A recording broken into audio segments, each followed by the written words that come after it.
Hello मेरे प्यारे साथियों, कैसे हैं आप सभी लोग। आशा करते हैं आप सभी लोग स्वस्थ मस्त होंगे। तो आज की यह वीडियो आपके लिए बहुत ही महत्वपूर्ण है। यदि आप क्लास 12th में आ चुके हैं, 11th पास आउट होकर के, तो आपका हमारे यूट्यूब चैनल आशीष सीतापुर में हार्दिक स्वागत है। इस वीडियो में हम बात करेंगे फिजिक्स क्लास 12th के न्यू सेशन की। न्यू सेशन जो 2025 और 26 का है, तो इसमें आपको हम पूरा कोर्स मात्र 300 रुपये में देंगे, जिसमें आपको पीडीएफ नोट्स भी होगा और उसके साथ में हम आपका सैटरडे को टेस्ट भी लिया करेंगे और उसका संडे को रिजल्ट भी दिया करेंगे। और इसमें हम वो कंटेंट पढ़ाएंगे जिसमें आप 95 प्लस स्कोर कर सकते हैं। तो देर ना करते हुए आप इस बैच को ज्वाइन कर सकते हैं। पूरा कोर्स 300 रुपये में दिया जा रहा है, तो ये अवसर आपके लिए बहुत ही अच्छा रहेगा। तो चलिए स्टार्ट करते हैं। चैप्टर फर्स्ट, स्थिर वैद्युतिकी, जो टॉपिक का नाम है, जिसको कहते हैं इलेक्ट्रोस्टैटिक्स। ये 8 मार्क्स की आती है। तो हम आपको ये भी बताते चलेंगे कि कौन से चैप्टर से कितने मार्क्स का पूछा जाएगा। तो यहाँ पर 8 नंबर का यहाँ पर पूछा जाएगा स्थिर वैद्युतिकी से।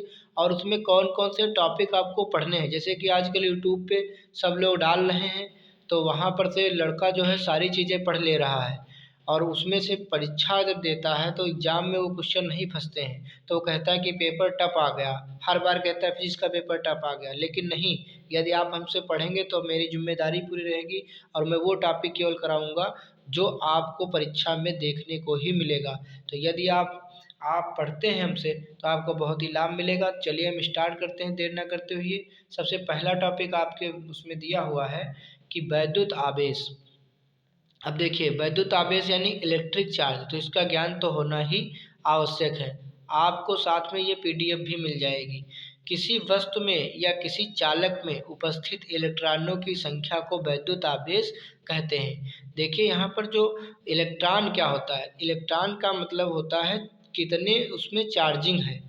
ठीक किसी वस्तु में या कह लीजिए किसी चालक में, चालक, कुचालक और अर्धचालक के बारे में आप लोग जानते होंगे। 3 चीज़ें। चालक वे होते हैं जिनमें धारा आसानी से प्रवाहित हो जाती है। अचालक वे होते हैं इंसुलेटर, यानी जिनमें धारा प्रवाहित नहीं होती है बिल्कुल भी।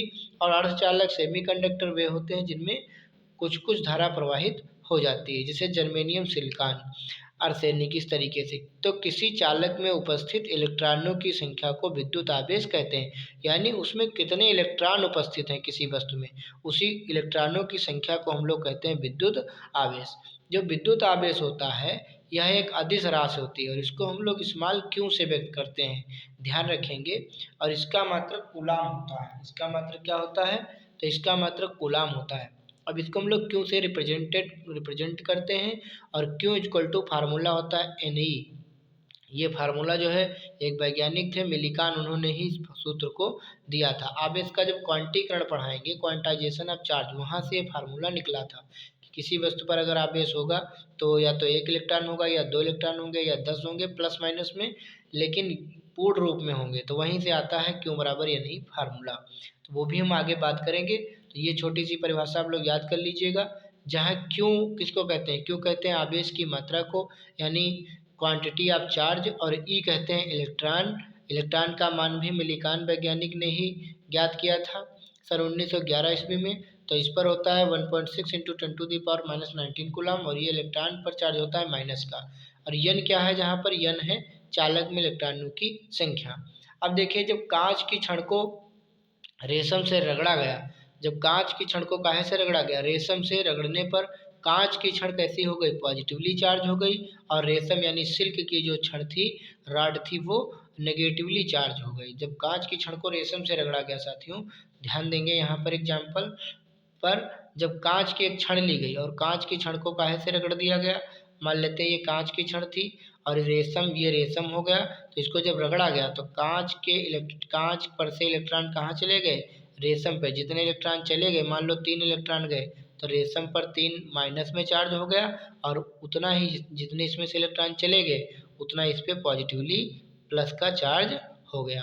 तो जिसमें से इलेक्ट्रॉन चले जाते हैं उस पर पॉजिटिव चार्ज होता है और जिसमें इलेक्ट्रॉन आ जाते हैं उसमें नेगेटिव चार्ज हो जाता है। तो ध्यान रखेंगे, कांच की छड़ धनावेशित हो गई और रेशम ऋणावेशित हो गया। अब हम लोग देखेंगे आवेश के प्रकार, टाइप्स ऑफ चार्ज। तो आवेश साथियों यहाँ पर दो प्रकार का होता है, जैसे अभी हमने पहले देखा ही है, कांच की छड़ धनावेशित और रेशम ऋणावेशित हुआ था। तो आवेश भी यहाँ पर दो प्रकार का होता है। नंबर एक धनावेशित चार्ज होता है धनावेश, एक होता है ऋणावेश। धनावेश पॉजिटिव चार्ज, ऋणावेश नेगेटिव चार्ज। अब देखिए धनावेश किसको कहते हैं, पॉजिटिव चार्ज किसको कहते हैं, तो किसी पदार्थ में इलेक्ट्रॉनों की कमी हो जाए। अभी हमने देखा था कि जो कांच की छड़ थी उसमें से इलेक्ट्रॉन चले गए थे, जितने इलेक्ट्रॉन चले जाते हैं वो उतना ही पॉजिटिव चार्ज होती है, यानी यहाँ पर 2 इकाई धनावेश हो गया है। किसी पदार्थ में इलेक्ट्रॉनों की कमी, यहाँ पे इलेक्ट्रॉनों की क्या हो गई, कमी, इलेक्ट्रॉन चले गए हैं। या फिर हम कह लें कि प्रोटॉनों की अधिकता, तो वो धनावेश कहलाती है। नंबर 2 ऋणावेश। ऋणावेश में क्या होता है, नेगेटिव चार्ज में किसी पदार्थ में इलेक्ट्रॉनों की अधिकता, यानी कहीं से इलेक्ट्रॉन आ जाए, जैसे कांच की छड़ से रेशम पे मान लो 2 इलेक्ट्रॉन आ गए, तो यहाँ पे 2 इकाई नेगेटिवली चार्ज हो गई यहाँ पर। तो यहाँ पर हम कह सकते हैं किसी पदार्थ में इलेक्ट्रॉनों की अधिकता या प्रोटॉनों की कमी ऋणावेश कहलाती। सीधे समझ लीजिए धनावेश का मतलब है किसी चालक ने इलेक्ट्रॉनों को खो दिया है, और ऋणावेश का मतलब है कहीं से ले लिया है उधार, तो ये ऋणावेश हो गया। अब हम लोग देखते हैं आवेश का मात्रक। ये ऑब्जेक्टिव टाइप प्रश्न यहाँ से बन सकता है। तो आवेश का मात्रक एक फार्मूला होता है Q बराबर IT, तो यहाँ से निकालेंगे, ये आपने 10th क्लास में भी पढ़ा होगा। तो यहाँ पर धारा को का मात्रक होता है एम्पियर और समय का होता है सेकेंड। तो एक तो आवेश का मात्रक हो गया एम्पियर इंटू सेकेंड, लेकिन आपसे परीक्षा में जो पूछा जाएगा वो पूछा जाएगा एसआई मात्रक। तो एसआई मात्रक जो होता है वो आवेश का एसआई मात्रक कूलाम होता है। तो इसको बहुत ध्यान से समझेंगे, दोनों मात्रक याद कर लेंगे, कूलाम भी और एम्पियर इंटू सेकेंड भी।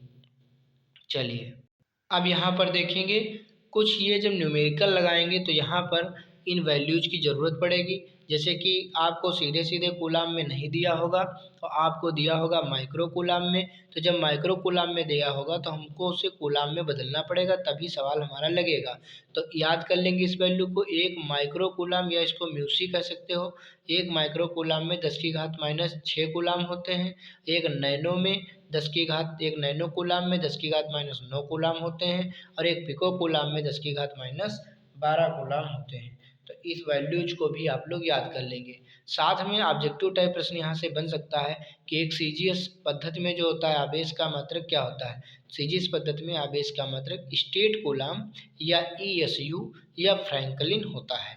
तो अब देखिए एक कूलाम में कितने ईएसयू होता है, तो एक कूलाम में 3×10⁹ ईएसयू इलेक्ट्रोस्टैटिक यूनिट होता है। ये वाली वैल्यू याद कर लेना ऑब्जेक्टिव टाइप के लिए। और ये तो ऑब्जेक्टिव में पूछा ही जा चुका है, पिछली बार पूछा गया था। आवेश का एक अन्य मात्रक फायरड भी होता है। एक फायरड में होते हैं 96,500 कूलाम। तो इस वैल्यू को याद कर लीजिए, रिपीट हो सकता है। आवेश की बीमा देख लीजिएगा तो 80 होगी, क्योंकि फार्मूला क्या था, Q बराबर I इंटू टी। तो आप एम्पियर, धारा का मात्रक एम्पियर होता है और धारा का विमीय सूत्र ए से लिखते हैं, समय का टी होता है, तो इसका 80 हो जाता है। अब देखिए एक जो है इम्पॉर्टेंट क्वेश्चन आ गया है, न्यूमेरिकल भी साथ साथ में बताते चलेंगे, आपके न्यूमेरिकल भी कंप्लीट होते चलेंगे। यहाँ पर न्यूमेरिकल भी देखेंगे, एक कूलाम आवेश में कितने इलेक्ट्रॉन होते हैं, इस तरीके का जो न्यूमेरिकल है उसको सॉल्व करेंगे। तो देखिए अभी आप लोग नए हैं लेकिन फिर भी हम समझाने का प्रयास करेंगे। देखिए यहाँ पर एक कूलाम आवेश दिया है, तो आवेश क्यों बराबर कितना दिया है, 1 कूलाम। कूलाम को सी से लिखते हैं, और कितने इलेक्ट्रॉन होते हैं इसमें, इलेक्ट्रॉनों की संख्या पूछी गई है। और हमें पता है कि एक इलेक्ट्रॉन में कितने, एक इलेक्ट्रॉन पर कितना आवेश होता है, तो 1.6 इंटू 10⁻⁻19 कूलाम होता है। अब हम यहाँ पर फार्मूला लगाएंगे। हमारे पास में फार्मूला क्या है, तो फार्मूला हमारे पास में Q बराबर NE, और मुझे निकालना है इलेक्ट्रॉनों की संख्या, तो N निकालना है। तो N बराबर फार्मूला हो जाएगा Q/E। अब Q का मान कितना है, 1 कूलाम, E का मान कितना है 1.6 इंटू 10⁻⁻19 कूलाम। कूलाम से कूलाम मात्रक कट कैंसिल हो जाएगा, यहाँ पर बचेगा 1/1.6, और ये 10⁻⁻19 ऊपर जाएगा तो 10 प्लस का 19 हो जाएगा। दशमलव हटाएंगे तो ऊपर एक जीरो बढ़ जाएगा, क्यों, क्योंकि दशमलव के बाद एक अंक है तो ऊपर एक जीरो बढ़ा लेंगे। अब 10/16 होगा, इसको काटेंगे, 2 8 16, 2 5 10। तो ये हमारे पास कितना आ गया, 5/8 आ गया, और गुणे 10⁻19 है। अगर हम इसको 18 कर लें, एक जीरो इसको दे दें क्योंकि पूरा पूरा भाग लग जाएगा। अब 8 से 50 को भाग देंगे यहाँ पर, तो 8 छंग 48 हो जाएगा, 48। यहाँ पर बचेगा 10 में से 8 गया 2, दशमलव लगाएंगे, 0 बढ़ाएंगे, 8 दूनी 16, बचेंगे 4, 0 बढ़ा लेंगे, 8 पंचे 40। तो भाग तो आप लोग लगा लेंगे 6.25 गुणे 10 की घात 18। तो इतने आ गए इलेक्ट्रॉन। अब देखो यहाँ पर कहा क्या गया था, एक कूलाम आवेश में कितने इलेक्ट्रॉन होते हैं, बस इतना ही प्रश्न पूछा गया था। तो एक कूलाम आवेश में कितने इलेक्ट्रॉन होते हैं, 6.25 × 10⁻18। ये भी आंसर हमारा है, सही है। ठीक, चलिए यहाँ पर अगले टॉपिक पर चल। एक हमने क्यों बराबर या नहीं पर न्यूमेरिकल ले लिया, और अब एक हम लेंगे क्यों बराबर IT वाले सूत्र पर। तो देखिए यहाँ पर कहा गया है, यदि किसी चालक में 5 एम्पीयर की धारा, बस यहाँ ध्यान दीजिए, धारा कितनी दी है, I = 5 एम्पीयर यहाँ पर दिया हुआ है, और 8 सेकेंड तक प्रवाहित होती है। समय कितना दे दिया गया है, 8 सेकेंड। तो आवेश की मात्रा ज्ञात करना है। देखिए यहाँ पर अगर मिनट में दिया होता तो हम पहले इसको सेकंड में बदलते। अब कहता है आवेश की मात्रा यानी क्यू निकालिए। तो क्यू का फार्मूला क्या होता है, क्यू बराबर I × T। आई कितना दिया है यहाँ पे 5, और टी कितना दिया है यहाँ पर 8।